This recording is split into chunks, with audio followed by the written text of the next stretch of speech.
Hi, welcome back to my channel. My name is Michelle, and today I'm going to be doing my March and April reading wrap-ups. I didn't do a reading wrap-up last month because I only read 4 books, and again, I only read 4 books in April. It hasn't been a great reading season for me just because it has been a busy writing season. My second book is supposed to come out in 2025, and I had a pretty major rewrite to do at the beginning of this year that I am almost done with. I'm nearly finished with.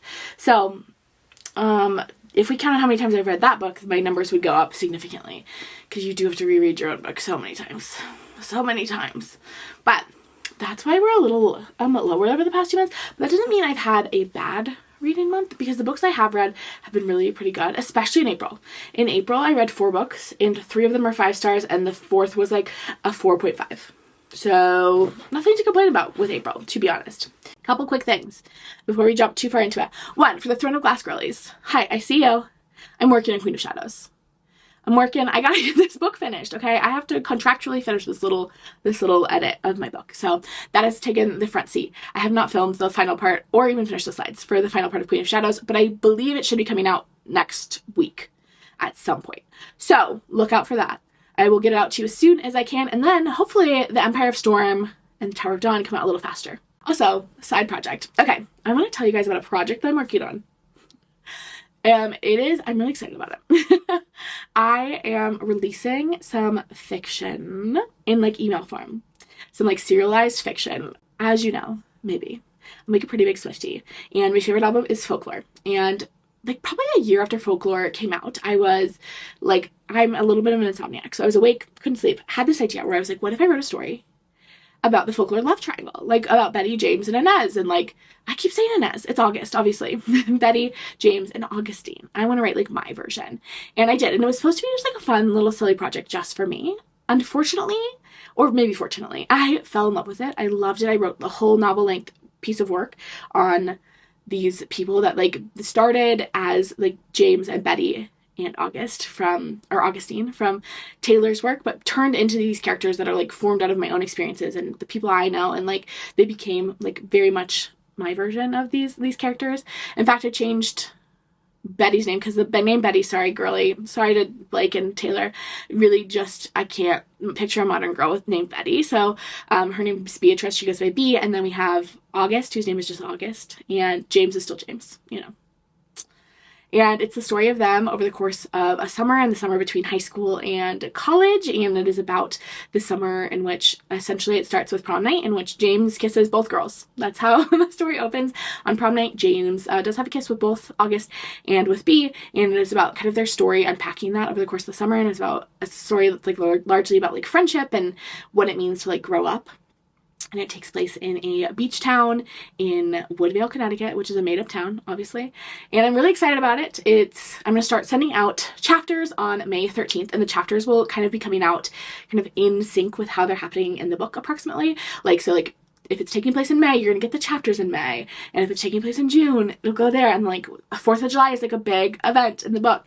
And the 4th of July chapter should be coming out right around 4th of July. And so I'm really excited to have a piece of fiction that kind of unfurls as the summer does. And I'm really excited to share it. So if that sounds like something you might at all be interested in, I will link it's going out through Substack, but it'll be totally free. I'll link that down in the bio. And I'll also link the bio. That's not a bio. I'll link it in the description. I just started posting it. I just decided that I wanted to do it this summer, and I'm really excited to share it. It's a really good, I love the characters. I really love these characters. It's called 13 Summers. I'm really excited to dive into it. So if you would be into hearing about that, reading about that, getting that in your little inbox, in your email inbox, I would love to have you. Let's jump into the books. Let's not keep you waiting. I'm sure you're so excited to hear.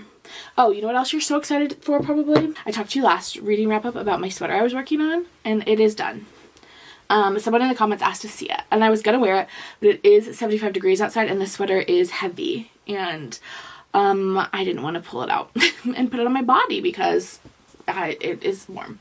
But here it is. It's a little bow sweater.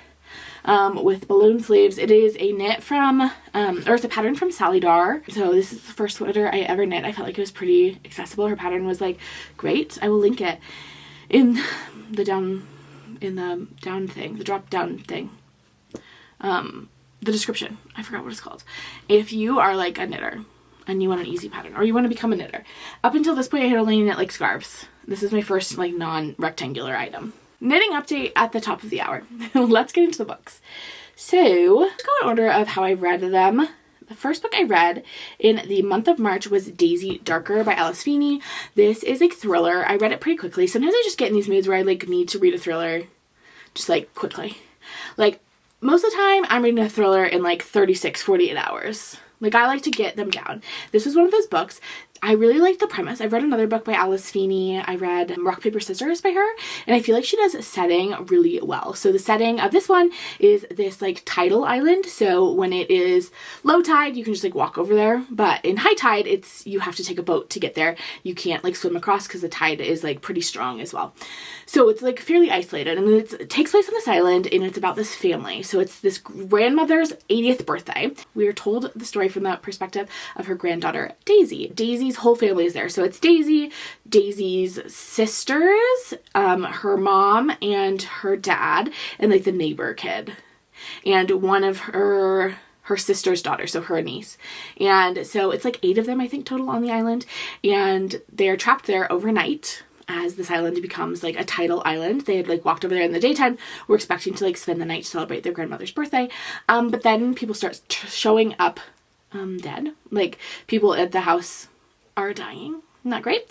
And obviously, since no one can get to or from the island, they suspect that it's probably someone who's on the island. So it's either one of them or someone else who was like hiding on the island before it became like a tidal island, because like they would have seen if someone rode a boat out there. And it's also a storm. So it's a storm, and so like that adds another layer to things. I thought it was really fun. It is definitely like a sillier thriller. As if we like put thrillers on a spectrum to like serious, heavy thrillers, where you'd put like, what would you put on this far end? Like The Last Mrs. Parrish, I would say, is like pretty heavy. Maybe like None of This Is True by Lisa Jewell is like a little lighter but like serious. And then we have like The Writing Retreat by Julia Bartz, which I loved, but is like silly. Like it's a silly time. A great time. Loved The Writing Retreat. I would say this is closer to The Writing Retreat, not quite at the ridiculousness of The Writing Retreat, but like there's a poem that gets changed every time someone gets murdered, and like the reveal is, it's like a little silly, but like if that's the kind of thriller you enjoy, I think you might like this one. I mean, people are still getting murdered, so that's a bad time. And like there's some dark secrets, but I would say overall it's like a lighter thriller. Okay. The next book I read was My Temptation by T.L. Swan. I'm just looking at my story graph. If you're wondering why I'm holding my phone to my face. I don't know why it's so close to my face. I have glasses that I can see. But I read My Temptation by T.L. Swan. T.L. Swan is one of my favorite Kindle Unlimited romance authors. She wrote the Mile High Brothers series, which is like a billionaire romance brothers that follows this like string of billionaire brothers. And I love them, okay? They are very spicy, like high spice level, but like a great time. Like I enjoyed them. And I was excited to see this is the first book in a new series that's following, like, I think a bunch of millionaires, so poor, but we are following this like neighborhood. So it's a bunch of these like bachelors who are living in this very nice neighborhood in this like cul-de-sac, and the story starts with our main girl moving into this neighborhood, and next door to her is this guy that she had like a one-night stand with. And it ended poorly because the one night stand went really well, actually. They had like great chemistry, they had a great night together, and they set up a second date, and then he ghosted her. He just like never showed up, never like touched back in, and she like tries to get a hold of him again, and she can only reach his assistant, and it's just like, he was so rude. And so it definitely, I think while it technically could be classified as a second chance romance, I would consider this more of an enemies to lovers, because they start out with this like very divisive thing. They're like really headbutting because they had this like weird situation in the past. I think it was about a year ago when she like moves in, and it's about that. It's a long book. That was my like, if I could like give one complaint, it was that for me it was like a little long. I think it's almost 500 pages, and not a lot happens like plot wise. Like it's mostly just their dynamics. They're going back and forth. I'm not like too pressed about it. Like I was looking for kind of like an easy breezy Kindle Unlimited romance, but it is like quite a lengthy one. It's not a fast one. Then I read another romance. I read The Fake Mate by Laura Ferguson. This is like truly if you took Yours Truly by Abby Jimenez and Allie Hazelwood's Bride and you just put them in a blender and you poured them out. This is a book that is like a werewolf romance. After reading Bride, obviously, I was in the mood for more. I needed more werewolf romance. This one leans a little bit heavier into some of the like fan fiction werewolf tropes, if you would say. There's like an alpha and omega sort of situation happening, and that's like a larger part of the plot, and definitely is spicier than Bride was. I don't remember a ton about this, but I remember like enjoying it. Like, I didn't have a bad time when I read it. Is it a new absolute favorite? No, probably not, but like, that's okay. And then the next thing I read in March was a fantasy romance that my mother actually recommended to me. Another Kindle Unlimited. This was called Spark of the Everflame by Penn Cole, and it's the first book in the Kindred's Curse series. So this is a fantasy romance, and it's like, it feels like it's gonna have a very typical fantasy romance plot arc, like pretty standard, which I love. That's what I was looking for. We're following this girl. She lives in the society where there are these like half god, half human people, and they're all like blonde hair, blue eyes. Okay. And then they're like normal people, and they're all brown hair, brown eyes. And she has like white hair and like white eyes, gray eyes. I don't know. She has very light eyes, but she's a normal person. She just had a weird disease when she was a child. Sure. Sure. We believe you 100%, girly. And her mother is a healer. And so her mother works with both like the god children and the normal children. She's like the healer for the royal family, who are like these god like children, because the children in this like of the god children, the blondies, they can't like heal themselves until they're older. So she's still like their healer. She like goes and like helps with the kids. Okay, that is really not that important. Sorry I gave you so many details. But she goes missing at the beginning, pretty early in the beginning of the book, and she has left her daughter with like some roles. Her daughter's never supposed to go into like that side of town where the blonde people with magic powers live. But since her mother is gone, now she takes over her mother's spot, and she has this like childhood best friend who she's known for a long time, and he like is developing feelings for her, you know, the classic. And then she also meets this handsome prince in the castle.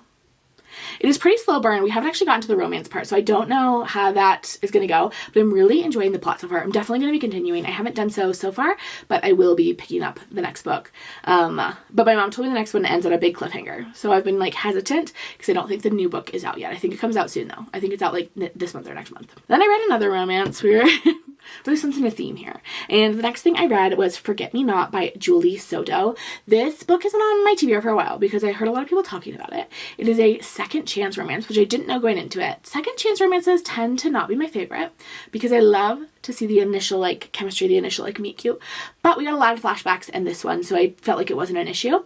So it is between this wedding planner and this florist. They're working together. They've been forced to work together on this influencer wedding. So it's like a really big deal for both of them just for like exposure reasons.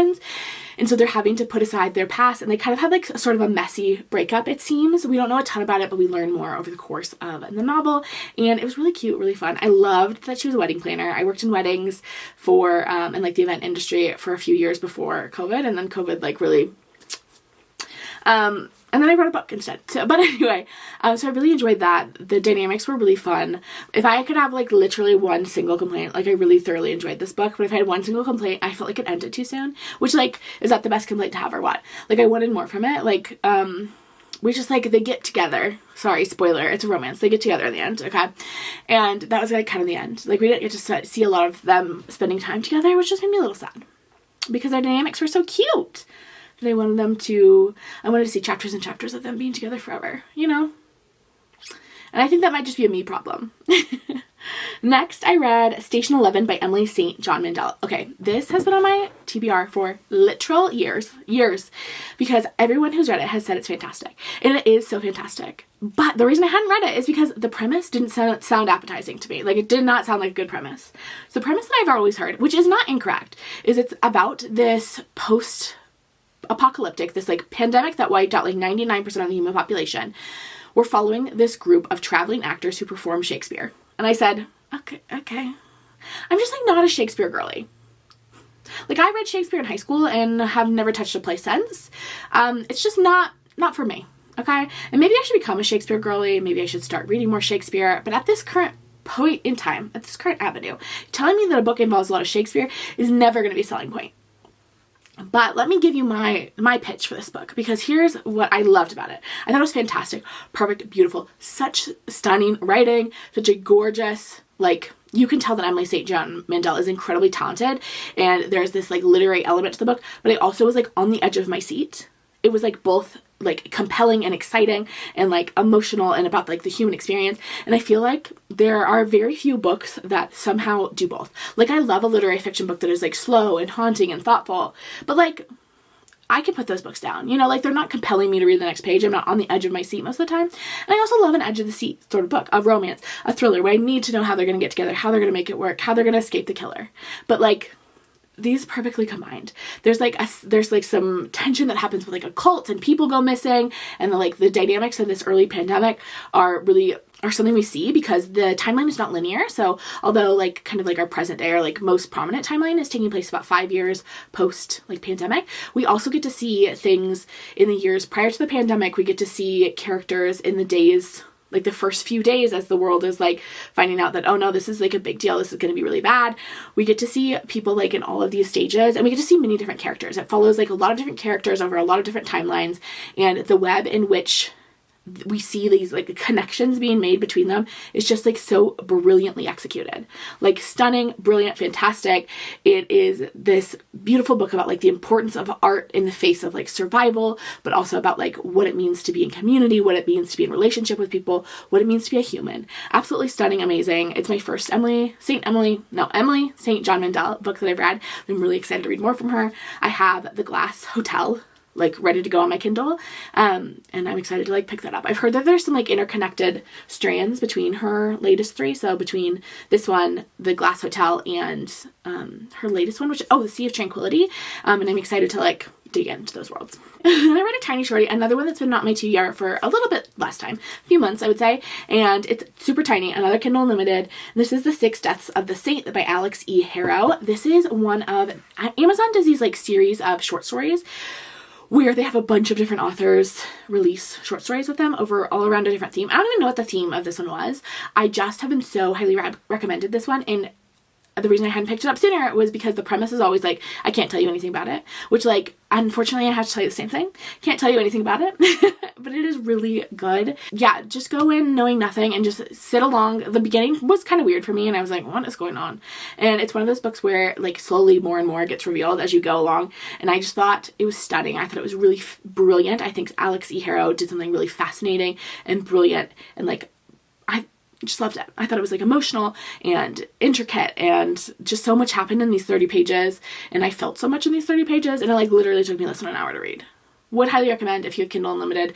If you have Kindle Unlimited, you can also listen to the audiobook, which is what I did.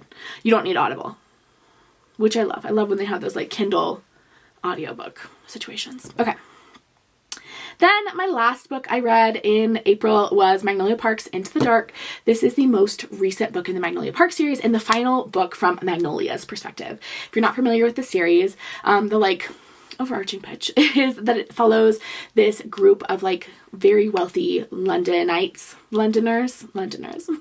as they like kind of go through their 20s, and it takes place over the course of years. I think between the first book and this book that we just seen at the very end, I think we are like 4 years approximately out, and the growth with these characters is like stunning. It reminds me, I'm reading Anna Karenina. You can see it back there maybe. It's right there, I think.